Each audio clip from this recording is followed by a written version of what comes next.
Dear students, in this session we are going to discuss the electrophilic substitution reactions of amides. What is meant by electrophilic substitution reactions? These are the reactions in which hydrogen atom, particularly ortho and para position hydrogen जे असणारे आहेत, these hydrogen atoms are replaced by another electrophile. Means it is a reaction in which one electrophile is substituted by another electrophile. आता इथं एक electrophile म्हणजे benzene रिंगला ortho आणि para पोझिशनला जे हायड्रोजन असणारे आहेत ते हायड्रोजन हे H+ म्हणून बाहेर पडतील, म्हणजे इलेक्ट्रोफाइल म्हणून बाहेर पडतील आणि तिथं इलेक्ट्रॉन रिच सेंटर तयार होईल. तिथं या दुसऱ्या इलेक्ट्रोफाइलचा अटॅक होऊ शकतो किंवा होतो असं आपण म्हणूया. इथं जर आपण स्ट्रक्चर हे पाहिलं तुमच्या लक्षामध्ये येईल की इथं NH2 group when attached to aromatic ring like benzene it acts as a electron releasing or electron donating group. So it increases the electron density on ortho and para positions. म्हणजे it activates ortho and para. म्हणजे थोडक्यामध्ये it is a ortho para directing group असं म्हटलं जातं. इथं position 2, 4 आणि 6 जर पाहिले आपण तर तिथं इलेक्ट्रॉन रिच सेंटर तयार होतो. त्यामुळे त्या पोझिशन वरचे जे हायड्रोजन्स असणारे आहेत get replace by E+ that is the electrophile आणि त्यामुळे ही सबस्टिट्यूशन रिएक्शन आपल्याला पाहायला मिळते. Now will discuss the first substitution reaction of amines. That is the bromination. It is a reaction in which hydrogen atom of benzene ring ortho or para is replaced by bromonium ion, that is the Br+, and it is carried out by using bromine in water. म्हणजे when aniline, that is the aromatic amine, is treated with bromine in water or bromine water, it gives only one product, that is 2,4,6-tribromoaniline. आता असं का होतं, एकच product का मिळतो तर water present in the reaction is a highly polar solvent. So bromine which is non-polar and water is a highly polar, so it polarizes Br-Br bond. And there is a formation of large number of bromonium ion, that is E+ species. म्हणजे E+ जो bromonium ion असणार आहे तो या पाण्याच्या सानिध्यामध्ये जास्त प्रमाणामध्ये उपलब्ध होतो आणि त्यामुळे all the sites which are activated 2, 4, 6 get replaced by Br, that is the bromonium ion. आणि त्यामुळे ही रिएक्शन जे असणार आहे, in this reaction only one product is obtained. Now suppose you are asked to convert aniline to para-bromoaniline. Aniline to para-bromoaniline म्हणजे इथं तुमच्या लक्षामध्ये येईल की ऍक्टिव्हेट ज्या 2 ऑर्थो पोझिशन्स असणाऱ्या आहेत त्या डीऍक्टिव्हेट केल्या पाहिजेत.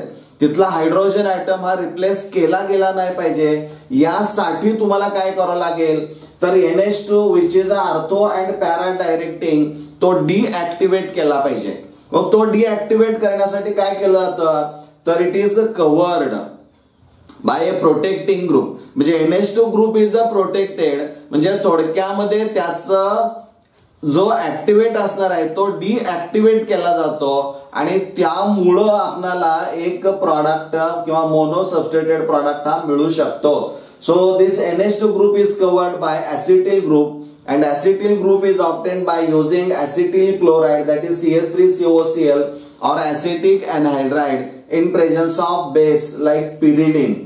त्यावेळेस इथं H and Cl combines to form HCl आणि इथं NaCOCH3 येतो पहा, म्हणजे acetanilide तयार होतं. त्यामुळे होतं काय, इथं NH2 ग्रुप आपण प्रोटेक्ट केलेला आहे.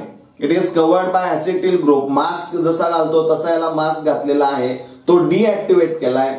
इथली जी इलेक्ट्रॉन पेअर असणार आहे नायट्रोजन वरची ती इलेक्ट्रॉन पेअर बेन्झीन रिंगला न देता ती नायट्रोजन आणि कार्बनच्या मध्ये वापरामध्ये येते. त्यामुळे तो डीऍक्टिव्हेट होतो काही प्रमाणामध्ये आणि त्यामुळे एक आणि एक प्रॉडक्ट आपल्याला मिळू शकतो. आणि इथं जो पॅरा पोझिशन वरचा हायड्रोजन असणारा आहे तो रिप्लेस केला जाऊ शकतो. So this acetanilide so formed is treated with bromine in acetic acid.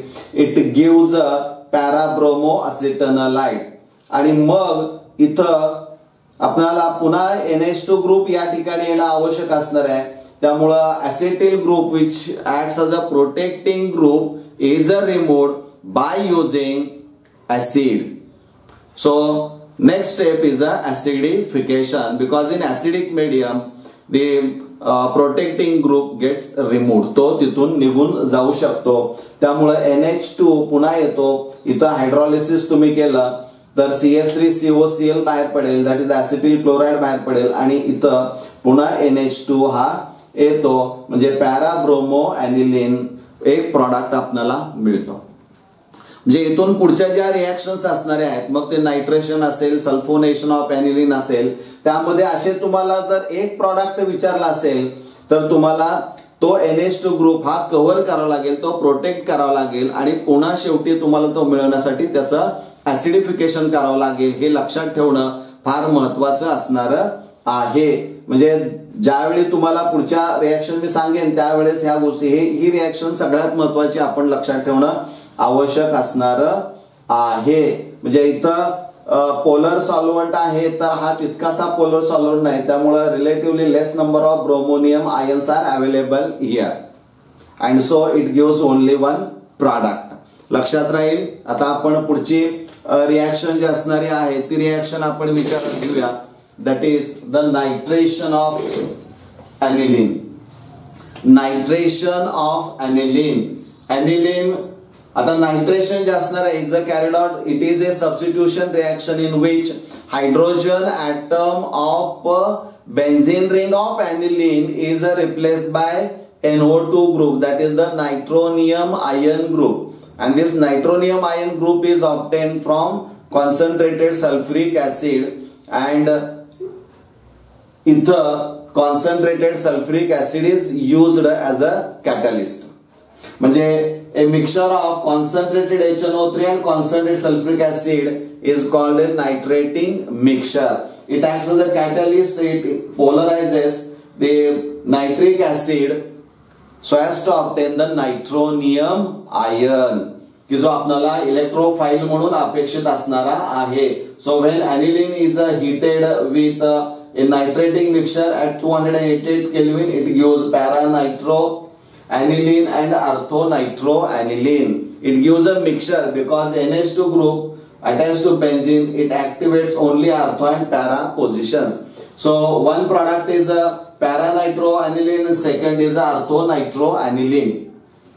Now see the percentage of this product. Para-nitroaniline is a 51% and ortho-nitroaniline is a 2%. म्हणजे ऑर्थोनायट्रोॲनिलीनचं 2% फक्त पाहायला मिळतं.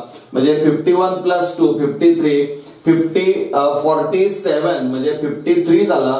47% हा अननोन आहे. जनरली तुमच्या लक्षामध्ये येईल की इथं ऑर्थो आणि पॅरा हा प्रॉडक्ट मिळायला पाहिजे, परंतु या प्रॉडक्टच्या पर्सेंटेजची बेरीज जर पाहिली तर ती 53 येते. मग 47% प्रॉडक्ट जो असणार आहे तो कोण असणार आहे, तर याला स्क्वेअर ब्रॅकेट आपण टाकलेलं आहे. काय होतं तर ऍसिडिक मीडियम जर असेल तर in acidic medium aniline gets protonated. म्हणजे ऍनिलीन काय करतं, ऍसिड पासून जो H+ आयन मिळणार आहे तो इथं जोडला जातो. So aniline is converted into anilinium ion and anilinium ion is a meta directing, आणि मेटा डायरेक्टिंग असल्यामुळं it gives a meta product. This percentage is a 47%. So this is the considerable or significant amount of beta nitroaniline, and this is obtained due to formation of anilinium ion. म्हणजे ऍनिलिनियम ion हा त्यामध्ये तयार होतो की जो Meta directing आहे, त्यामुळे इथं या पद्धतीचा प्रॉडक्ट हा मिळतो. हे तुम्ही लक्षात ठेवणं अपेक्षित असणार आहे. समजा तुम्हाला असं विचारलं असेल की इथं पॅरा ऍनिलीन टू पॅरा नायट्रोॲनिलीन करायचं असेल तर या पद्धतीनं आपण जे पाहिलेलं आहे प्रोटेक्टिंग ग्रुप, मग ऍसिटिक एनहायड्राइड वापरा तुम्ही किंवा ऍसिटिल क्लोराइड वापरा, तुम्हाला ती रिएक्शन पूर्ण लिहिता यायला पाहिजे, हे लक्षात ठेवा. Next reaction is a sulphonation. Sulphonation is a substitution, electrophilic substitution reaction in which hydrogen atom of benzene ring is substituted by sulfonic acid group, that is the SO3H group. Now this sulfonation is carried out by using concentrated sulfuric acid. You know that aniline is a base and H2SO4 is the acid. So there is a formation of, when aniline is treated with concentrated sulfuric acid, then there is a formation of salt, that is the anilinium hydrogen sulfate. असं का होतं तर H plus ion जो या H2SO4 पासून मिळणारा आहे तो इथं जोडला जाईल, त्याचा अनिलिनचं प्रोटोनेशन करेल, त्यामुळे NH3 plus that is the anilinium ion तयार होईल आणि हा HSO4 that is the bisulphate ion तो इथं असेल, त्यामुळं अनिलिनियम हायड्रोजन सल्फेट हा प्रॉडक्ट इथं आपल्याला पाहायला मिळेल. म्हणजे first step is a protonation. आता सेकंड स्टेप मध्ये होतं काय की when this anilinium hydrogen sulphate is heated at about 453 kelvin to 473 kelvin, at this temperature there is a removal of a molecule of water. आता इथं पाण्याचा molecule ज्यावेळी remove होतो त्यावेळेस तुमच्या लक्षामध्ये यायला पाहिजे की इथं एकूण 3 आणि 4 आणि 5 हायड्रोजन्स आहेत. यातले 2 हायड्रोजन ऍटम आणि 1 ऑक्सिजन ऍटम निघून जातो आणि त्या ठिकाणी रिअरेंजमेंट होते. म्हणजे इथं इंटरनल रिअरेंजमेंट होते आणि इथं NH2 आणि SO3H ग्रुप येतो, दॅट इज द सल्फॅनिलिक ऍसिड आपल्याला मिळतं, किंवा 4 amino sulphonic acid, benzene sulphonic acid जो असणार आहे तो इथं आपल्याला मिळतो, किंवा सल्फॅनिलिक ऍसिड त्याचं नाव असणार आहे. म्हणजे या पद्धतीनं रिअरेंजमेंट ही होते आणि इथं हा प्रॉडक्ट मिळतो. परंतु तुमच्या लक्षामध्ये येईल की sulphonic acid this is the one functional group and the NH2 group amino group is another functional group. It acts as a base and it acts as a acid. म्हणजे एकाच कंपाऊंड मध्ये 2 वेगळी फंक्शनल ग्रुप असणारी किंवा 2 वेगळी functional groups आपल्याला पाहायला मिळतात.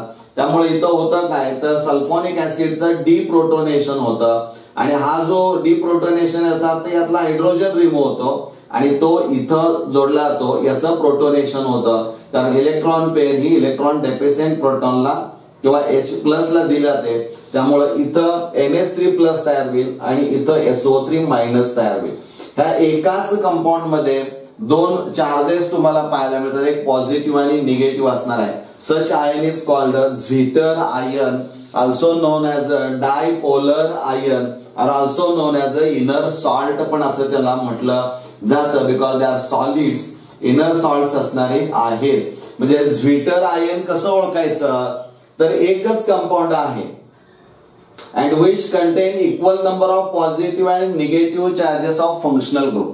म्हणजे असे फंक्शनल ग्रुप आहेत की जिथे इक्वल पॉझिटिव्ह आणि इक्वल निगेटिव्ह चार्ज आहे आणि वेगळे फंक्शनल ग्रुप्स तुम्हाला पाहायला मिळतात, तर त्यावेळेस तो झ्विटर आयन तयार होतो. या दोन्हीच्या मध्ये इक्विलिब्रियम प्रस्थापित झालेलं तुम्हाला हे पाहायला मिळतंय. या पद्धतीनं ही सल्फोनेशन रिएक्शन असणारी आहे. विद्यार्थी मित्रांनो, इथं एक गोष्ट तुम्ही लक्षात ठेवायची आहे की समजा तुम्हाला विचारलं असेल की कन्वर्ट aniline टू सल्फॅनिलिक ऍसिड, तर इथं तुम्ही वेगळ्या पद्धतीने रिएक्शन कॅरी आउट करू शकता. NH2 ग्रुपचं प्रोटेक्शन करू शकता बाय युजिंग ऍसिटिल क्लोराइड और ऍसिटिक एनहाइड्राइड.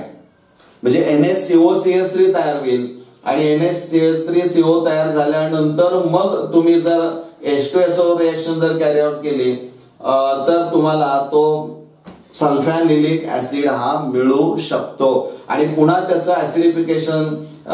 ऍसिडिफिकेशन तुम्हाला करावं लागेल सेकंड स्टेप मध्ये आणि मग हा सल्फॅनिलिक ऍसिड हा मिळेल. म्हणजे या पद्धतीनं म्हणजे ही जी रिएक्शन असणारी आहे ही रिएक्शन खूप महत्वाची असणार आहे. त्यावरनं तुम्हाला मोनोसब्स्टिट्यूटेड प्रॉडक्ट तयार करताना अडचण येणार नाही. इथे प्रश्न असा आहे की इथं पॅरा पोझिशनला सल्फोनिक ऍसिड ग्रुप आलाय, तर विद्यार्थी मित्रांनो तुम्ही असा विचार करा की आर्थो पोझिशनला असेल तर असा प्रॉडक्ट आपल्याला कसा मिळवता येईल. म्हणजे यावर विचार करा, त्याच्या स्टॅबिलिटीचा विचार करा आणि काय होतंय ते पहा. आणखीन एक प्रश्न असा आहे की ॲनिलीन जो असणार आहे, aniline does not undergo Friedel Crafts reaction. म्हणजे aniline does not undergo Friedel Crafts reaction, that is alkylation or acylation. Alkylation and acylation of Friedel Crafts reaction is carried out by using alkyl halide and acetyl chloride किंवा acyl chloride आपण म्हणूया. परंतु तिथं catalyst जो वापरलेला असणार आहे aluminium chloride, anhydrous aluminium chloride, त्याचं स्ट्रक्चर जर काढलं तर Al हा सेंट्रल ॲटम असेल आणि Cl 3 असेल. त्यामुळं एक इलेक्ट्रॉन पेअर म्हणजे एक बॉन्ड असेल, 2 2 4 2 6 इलेक्ट्रॉन झाले. So and in aluminium trichloride, aluminium is a central atom and is surrounded by only 6 electrons. So it is the short of 1 electron pair or 2 electrons.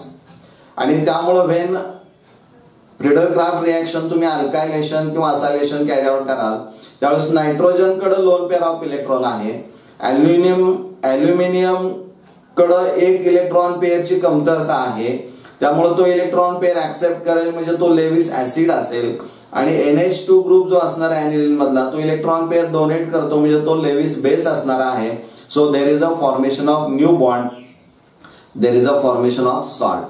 म्हणजे ionic compound हे तिथं तयार केलं जातं. इलेक्ट्रॉन पेअर नायट्रोजन ॲल्युमिनियमला देतो, electron pair दिली म्हणून nitrogen positive charge आणि घेतली म्हणून इथं निगेटिव्ह चार्ज, अशा पद्धतीचा सॉल्ट हा इथं तयार होतो. त्यामुळे तिथं रिॲक्शन होताना, कारण इलेक्ट्रॉन पेअरच जर तिथं वापरामध्ये आली असेल आणि ती बेन्झीन रिंगला जर दिली गेली नसेल तर ऑर्थो आणि पॅरा पोझिशन्स ऍक्टिव्हेट होण्याचा प्रश्नच येत नाही, तो तिथं डिऍक्टिव्हेट होतो. त्यामुळे रिॲक्शन घडून येऊ शकत नाही. दिस इज द रिझन. मला वाटतं हे तुम्हाला आवडलं असेल. तुम्ही हा जर व्हिडिओ तुम्हाला आवडला असेल तर लाईक करा, शेअर करा, चॅनल सबस्क्राईब करा. यामध्ये जर तुम्हाला काही कमेंट्स द्याव्याशा वाटतील की सर या पद्धतीचे व्हिडिओ तुम्ही या पद्धतीनं जर आमच्यापर्यंत पोहोचवले तर अधिक आम्हाला ते समजू शकेल, अशा काही सूचना तुम्ही कमेंट्स मध्ये दिल्या तर आनंदच असणारा आहे. या पद्धतीनं हा टॉपिक इथं संपत आहे. धन्यवाद.